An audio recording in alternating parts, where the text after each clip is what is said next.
3. Einstein's geometrodynamic equations and action formulation. 3.1 Einstein's equations and the general theory of relativity. GR.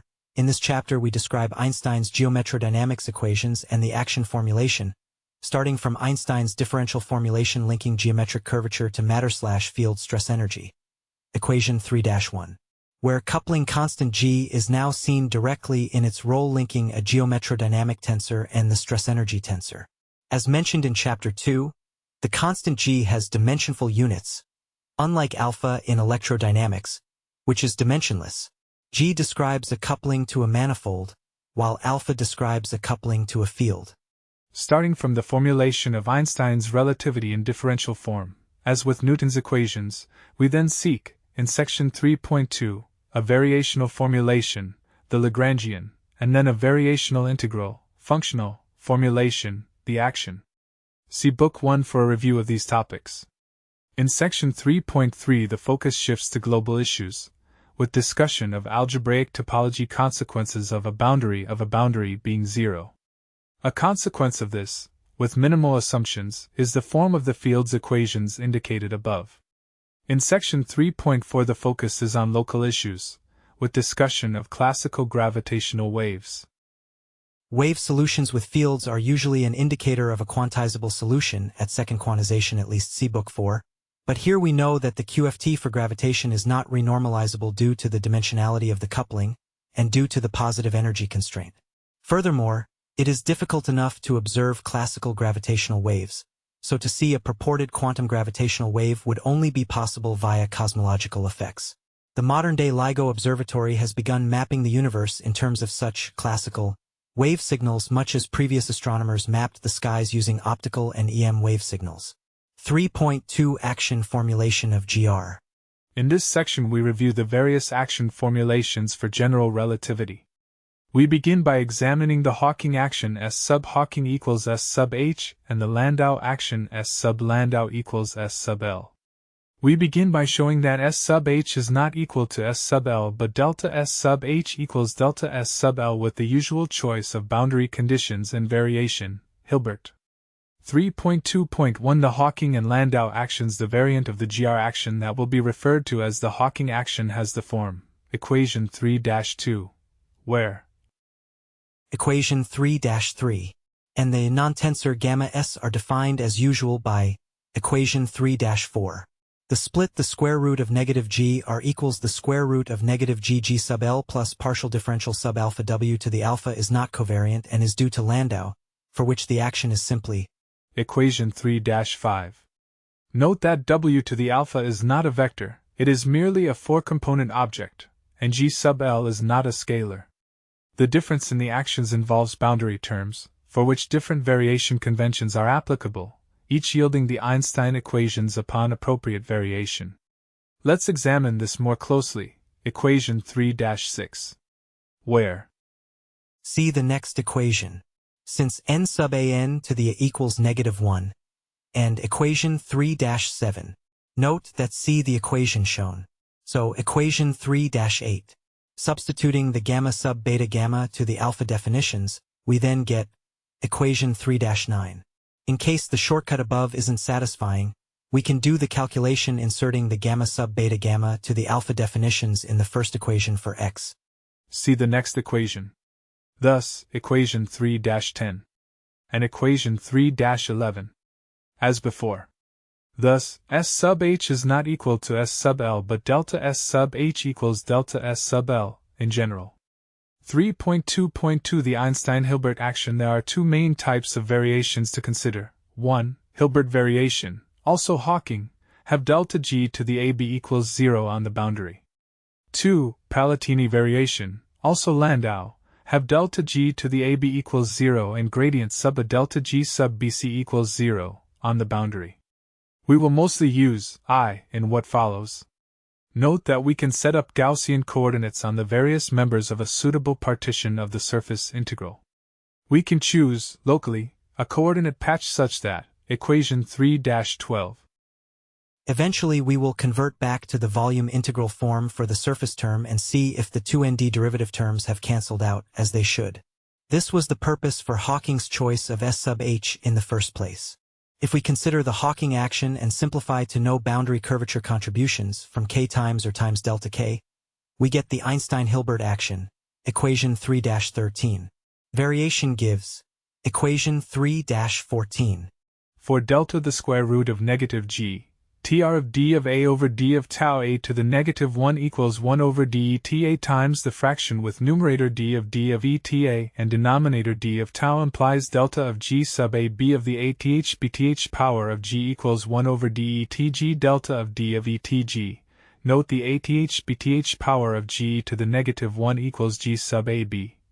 See the following group of equations. So, equation 3-15. Let's consider the boundary terms equation 3-16. On the left side, we have the spacetime between hypersurfaces describing the three geometry at early and late times.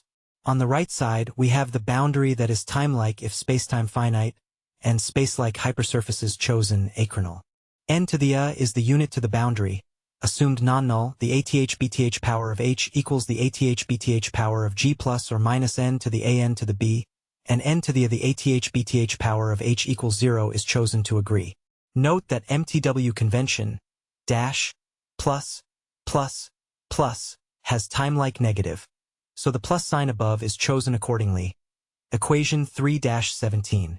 Since delta g to the ab is required to vanish on the boundary with the various conventions described, so its variation on the boundary also vanishes. The bth-cth power of h gradient sub c delta g sub ab equals 0. So, equation 3-18. Now see the equation shown. So, equation 3-19. Note that in the last expression, delta g sub ab can be replaced by delta h sub ab. So, with the variational constraint equation 3-20. And we have equation 3-21. Since we assume delta k and k are 0 on the boundary, we get g sub ab equals 0, which is Einstein's equation with no matter and 0 cosmological constant. The Hawking action is then described by including the integral from partial differential script u2 of k. Equation 3-22. Which yields Einstein's equations upon variation. For the Wald/Hawking action, a surface contributions is added such that the action retains manifestly scalar properties and so that there are no surface terms, a useful form for path integral analysis. 3.2.3 The Einstein-Hilbert action variation using Gaussian coordinates and line notation. Let's now consider the Hilbert action for gravitation, S sub g, where the Lagrangian density is script L sub g equals the square root of negative gr. Equation 3-23. If we satisfy delta g to the ab equals 0 on the boundary in Einstein's equations, g sub ab equals 0 for no matter, then in what follows the unit vector n to the a is written uppercase n to the a equation 3-24. Equation 3-25.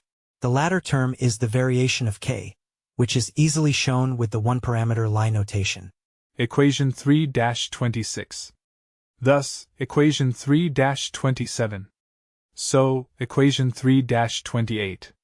Thus, redefining S sub g prime equals S sub g plus 2 the integral from partial differential u2 of k, we get an action that is a variational extremum when Einstein's equations are satisfied, and matter Lagrangian could be added with no difficulty.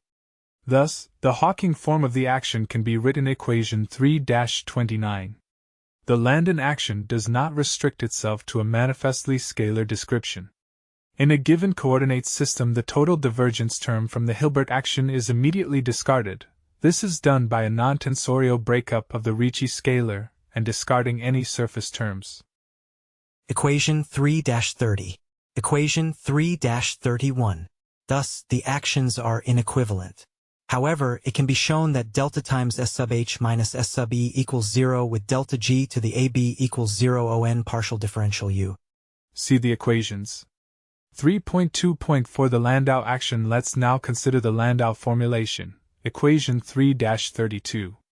We have equation 3-33, where equation 3-34. For the variation on the Landau form, we can reuse prior calculations if we make use of the relation, equation 3-35. Thus, equation 3-36. In the Landau formulation we have Palatini-type variation. thus need two conditions at the boundary. 1. Delta G to the AB equals 0, and 2. Gradient sub a delta G sub BC equals 0. The second is not assumed in the Hawking analysis, and we now have equation 3-37. Thus, zero variation with the chosen boundary variation constraints also gives G sub AB equals 0 for Einstein's equations of motion. Note that the initial form chosen by Landau was motivated by dropping all divergence terms. Thus, starting from equation 3-38 and using see the next equation and see the equation shown. Also have relations, see the next equation and see the equation shown. So, see the next equation. Similarly, see the equation shown. And relation, see the next equation. Gives equation 3-39, and dropping the divergence part, equation 3-40. 3.2.5 Relations between actions. How are the different actions related? Equation 3-41, where L sub Landau has only one st derivatives but is non-tensorial. The partial differential f part has one st and two nd derivatives and is non-tensorial. L sub Hilbert is tensorial but has two nd derivatives. Depending on application, one formulation or the other might be optimal. We've seen a direct relation between the Landau and Hilbert forms. What of between the Landau and Hawking forms? Consider a variation on G sub AB of lambda that carries sub to the zero gradient goes to sub to the lambda gradient equals partial differential in the coordinates chosen. Also, recall that see the equation shown and see the next equation. Thus, equation 3-42. The new form matches the tensorial division script L sub H equals script L sub Hawking of gradient plus gradient J, thus must correspond uniquely, and we have see the equation shown. Thus equation 3-43. The actions possible. Equation 3-44 yields Einstein equation when no boundary exists or when boundary is in asymptotically flat region, or where gradient delta G equals 0 in general somehow. Equation 3-45 yields Einstein's vacuum equation and accounts for boundary effects. And equation 3-46, which uses Palatini variation, and again yields Einstein's equations.